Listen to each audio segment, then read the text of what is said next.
ನಮಸ್ತೆ ನನ್ನ ಪ್ರೀತಿಯ ಸ್ನೇಹಿತರೆ, ಎಲ್ಲರಿಗೂ ಕೃಷ್ಣ ಅಮ್ಮ ವ್ಲಾಗ್ಸ್ಗೆ ಸ್ವಾಗತ. ಬನ್ನಿ, ಇವತ್ತು ನಾನು ಅಕ್ಕಿ ಹಿಟ್ಟು, ಗೋಧಿ ಹಿಟ್ಟು ಮತ್ತು ಕಡಲೆ ಹಿಟ್ಟನ್ನ ಹೇಗೆ ಮಾಡೋದು ಅಂತ ತೋರಿಸ್ತೀನಿ. ಫಸ್ಟು ಅಕ್ಕಿನ ಚೆನ್ನಾಗಿ ತೊಳೆದು, ರೇಷನ್ ಅಕ್ಕಿನ ಚೆನ್ನಾಗಿ ತೊಳೆದು ಬಿಸಿಲಲ್ಲಿ ಒಣಗಿಸಿಟ್ಟಿದ್ದೀವಿ. ಹಾಗೆ ಗೋಧಿನ ಅಂಗಡಿಯಿಂದ ತೊಗೊಂಡು ಬಂದುಬಿಟ್ಟು ಅದನ್ನು ಬಿಸಿಲಿಗೆ ಹಾಕಿ ಚೆನ್ನಾಗಿ ಒಣಗಿಸಿ ಇಟ್ಟಿದ್ದೀವಿ. ಆವಾಗ ಫ್ರೆಶ್ಶಾಗಿ ಬೀಳುತ್ತೆ ಹಿಟ್ಟು ಗೋಧಿನ ಒಣಗಿಸೋದ್ರಿಂದ. ಮತ್ತು ಇದು ನೋಡಿ, ಕಡಲೆ ಹಿಟ್ಟನ್ನು ಮಾಡಿಸ್ಕೊತಿದ್ದೀವಿ ಮನೆಯಲ್ಲೇ ಶುದ್ಧವಾಗಿ. 2 kg ಕಡಲೆಬೇಳೆನ ತೊಗೊಂಬಂದ್ಬಿಟ್ಟು ಅದಕ್ಕೊಂದು 1/4 kg ಅಷ್ಟು ಅಕ್ಕಿನ ಹಾಕಿ ಅದನ್ನು ಗಿರಣಿಗೆ ಹಾಕ್ಸೋದ್ರಿಂದ ನಮಗೆ ಕಡಲೆ ಹಿಟ್ಟು ಮನೆಯಲ್ಲೇ ಚೆನ್ನಾಗಿ ಸಿಗುತ್ತೆ. ಯಾವುದೇ ಒಂದು ಬೆರಕೆ ಇರಲ್ಲ, ಕಲಬೆರಕೆ ಇಲ್ದಂಗೆ ನಾವು ಈ 3 ಹಿಟ್ಟುಗಳನ್ನ ಮನೆಯಲ್ಲಿ ಮಾಡಿಸ್ಕೋಬೋದು. ಈ ಕಡಲೆ ಹಿಟ್ಟನ್ನು ಮಾಡಿಸೋದ್ರಿಂದ ನಾವು ಮನೆಯಲ್ಲೇ ಬೋಂಡ ಮತ್ತು ದೋಸೆ ಇದನ್ನೆಲ್ಲ ಮನೆಯಲ್ಲೇ ಮಾಡ್ಕೋಬೋದು.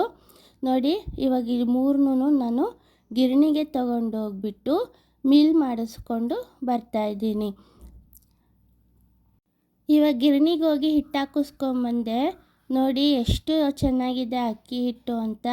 ಅದನ್ನು ನಾವು ಅಕ್ಕಿನ ತೊಳೆದು ಒಣಗಿಸಿ ಮಾಡಿರೋದ್ರಿಂದ ಎಷ್ಟು ಶುಭ್ರವಾಗಿ ಬೆಳ್ಳಗೆ ಎಷ್ಟು ಚೆನ್ನಾಗಿ ಕಾಣಿಸ್ತದೆ. ಮತ್ತು ರೊಟ್ಟಿ ಮಾಡಿದ್ರೆ ತುಂಬ ಚೆನ್ನಾಗಿ ಸಾಫ್ಟಾಗಿ ಬರುತ್ತೆ. ತುಂಬ ಚೆನ್ನಾಗಿರುತ್ತೆ ಅಕ್ಕಿ ಹಿಟ್ಟು.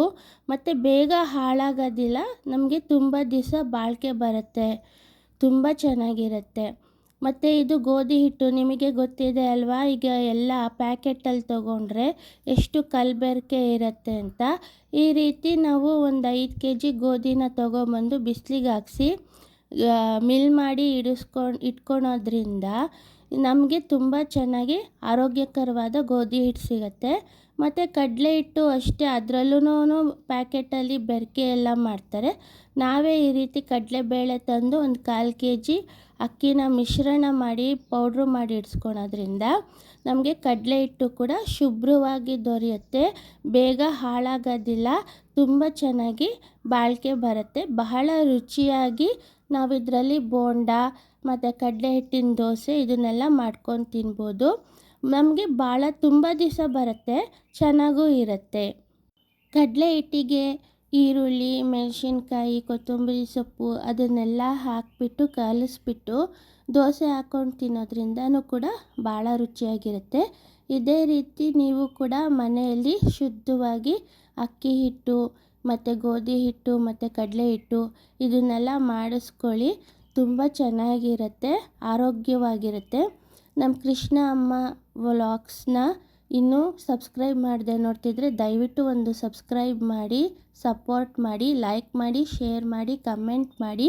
ಮತ್ತು ನೀವು ಹಿಟ್ಟನ್ನು ಅಂಗಡಿಯಿಂದ ತರ್ತೀರಾ ಅಥವಾ ಮನೆಯಲ್ಲೇ ಮಾಡಿಸ್ಕೋತೀರಾ ಅಂತ ಕಮೆಂಟ್ ಮೂಲಕ ತಿಳಿಸಿ.